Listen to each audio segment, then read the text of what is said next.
Lovecraft et le cinéma. Ce n'est pas une grande histoire d'amour, c'est le moins que l'on puisse dire. Si la majorité de ces adaptations sont des navets que l'on pourrait qualifier de purulents, n'ayant la plupart du temps plus grand chose à voir avec le matériau d'origine, nous pouvons quand même saluer quelques prouesses, comme les films de Stuart Gordon adaptés de son œuvre, à savoir Reanimator, sorti en 1985, From Beyond, sorti en 1986, Castle Freak, sorti en 1995, Dagon, sorti en 2001, et Dreams in the Witch House, qui est un téléfilm de 60 minutes sorti en 2005, mais également Bride of the Reanimator, de Brian Yuzna sorti en 1990, et Beyond Reanimator, de Brian Yuzna sorti en 2003, tous deux partiellement adaptés de la nouvelle Herbert West Reanimator. Si les fans pourront toujours fantasmer sur un éventuel quatrième Reanimator, dans un premier temps prévu avant abandon total du projet, le film aurait dû s'intituler House of the Reanimator et aurait dû se dérouler à la Maison Blanche. Ces derniers devront se contenter des quelques œuvres que je viens de vous citer, bien qu'elles ne soient que rarement fidèles.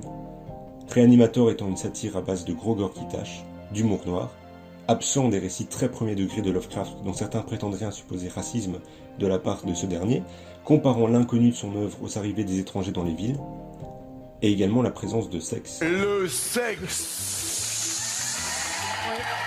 Bon, là aussi il faudrait en trouver dans les textes de l'auteur. Il est aujourd'hui indéniable que son œuvre est désormais totalement imprégnée dans l'imaginaire collectif et intégrée dans la pop culture. Bon nombre d'œuvres y faisaient directement référence, Evil Dead, Cloverfield, The Mist, La cabane dans les bois, Dans l'antre de la folie, The Thing, Rick et Morty, South Park, Lovecraft Country, etc. Aucun film jusque-là n'ayant finalement rendu à l'auteur son honneur, en retranscrivant fidèlement ses textes et en extrayant la richesse de son œuvre et l'héritage colossal qu'il nous a légué pour l'exposer à l'écran et de ce fait combler de bonheur les amateurs du mythe de Cthulhu. Ce Necronomicon, datant de 1993, semblait être la solution évidente. Sous forme de film à sketch, 3 réalisateurs ont choisi d'adapter chacun une nouvelle et leur apporter leur vision. Malheureusement, ce projet très ambitieux sur le papier donne un résultat très mitigé et en dessous de ce que l'on était en droit d'attendre.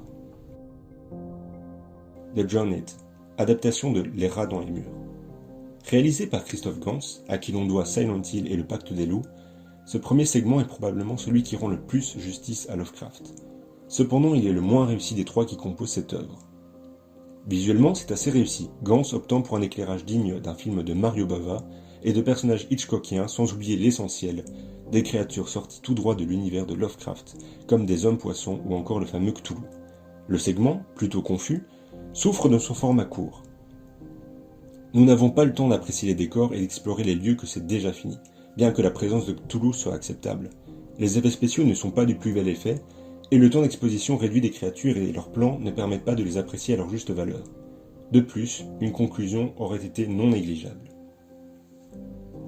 The Cold, adaptation de Air froid. Sketch le plus réussi du lot, il met en scène David Warner dans la peau d'un scientifique vieux de plus de 100 ans, qui a besoin de corps exposés à une très faible température pour pouvoir survivre. Bien que le sketch précédent soit une adaptation complètement libre, ici le segment de Shushuke Kaneko est celui qui semble le plus respecter l'œuvre de Lovecraft, bien qu'il semblerait que le réalisateur ait quitté le tournage à cause de barrières linguistiques et culturelles et sera remplacé par une seconde équipe. La chute est attendue mais le spectacle en vaut la chandelle. Whispers, adaptation de Celui qui chuchotait dans les ténèbres. Encore une fois, adaptation libre d'une nouvelle, assez satisfaisante quoique un peu longuette, mais avec une chute surprenante. Elle voit une jeune policière explorant les bas-fonds d'un immeuble new-yorkais qui est le refuge d'un être mi-homme, mi-extraterrestre, et dans lequel on y voit d'autres créatures mythologiques. Impossible de s'attacher au personnage vu l'absence totale de background, mais Brian Yuzna réussit le pari et offre un segment tout à fait honorable, mettant encore une fois en avant sa fascination pour le body horror, et termine son sketch sur une agréable note, aussi cauchemardesque soit-elle. The Library. Sketch servant de fil conducteur, de transition entre les 3 histoires, ce dernier est peu inspiré.